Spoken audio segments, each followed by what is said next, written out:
दर्शकबिन नमस्कार। चर्चित लोकदोहोरी गायिका मधु छेत्रीले सामाजिक सञ्जालमा फेरि एकपटक विवादमा तानिएकी छन्। आफ्ना पूर्व श्रीमानको मृत्युको खबरमा सार्वजनिक रूपमा खुसी व्यक्त गरेपछि उनी चौतर्फी आलोचनाको शिकार बनेकी छन्। लगातार फोन गरे हस्पिटलमा भर्ना हुँदाखेरि देशीले त कुरे गरे, धोतीले कुरे गरे। अनि लास्टमा घरको फोन नउठाएपछि, उसका घरमा कसैले फोन नउठाएपछि धोतीले लगेर आर्यघाटमा जलाइदिएको अरे क्या, खोलाको छेउमा लगेर। बुझ्नुभयो? अनि जलेको 5 दिन पछाडि चाहिँ कसले भन्दैछ घरका मान्छेलाई। र छेत्रीले केही दिन अघि टिकटक लाइभ गर्दै पूर्व श्रीमानको निधनको खबर सुनाउँदै मनमा शान्ति मिलेको भन्दै भावनात्मक प्रतिक्रिया दिएकी थिइन्। उनले भनिन्, सानै उमेरमा बाआमाले कन्यादान गरेर बिहे गरिदिनु भयो, तर पछि वास्ता गरेनन्।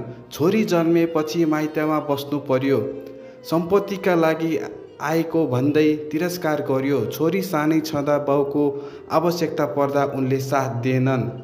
छेत्रीले भावुक हुँदै भनिन्, एक्लो छोरी कोठामा थुनेर दोहोरी साँझ गाउन जानु पर्थ्यो। म कति तडपिएँ, उसको साथ पाइन। आज ऊ मरेको खबरले मलाई शान्ति दिएको छ।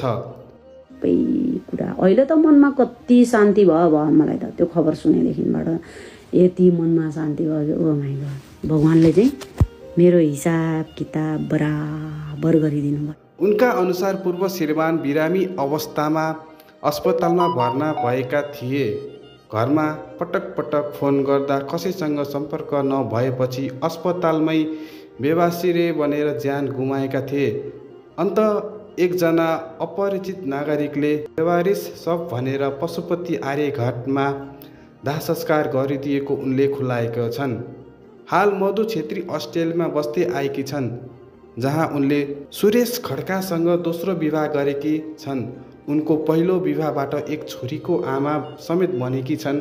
तर पूर्व श्रीमानको निधनमा यस्तो प्रकारको सार्वजनिक खुसीप्रति सामाजिक सञ्जालमा तीव्र आलोचना भइरहेको छ। प्रयोगकर्ताले लेखेका छन्, जस्तो भए पनि उनी तिम्रो पूर्व श्रीमान मात्रै होइन, तिमी जन्माएको छोरीका बाबा पनि हुन्।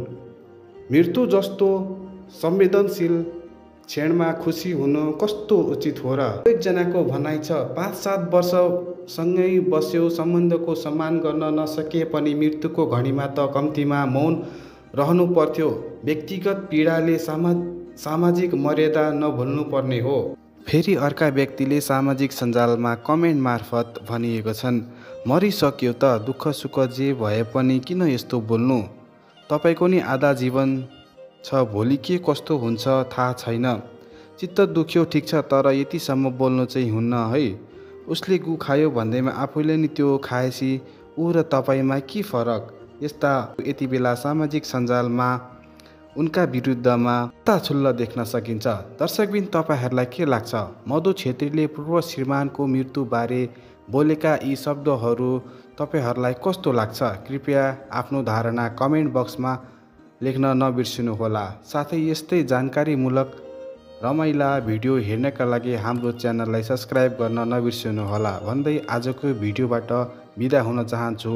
हस्त, धन्यवाद, जय नेपाल।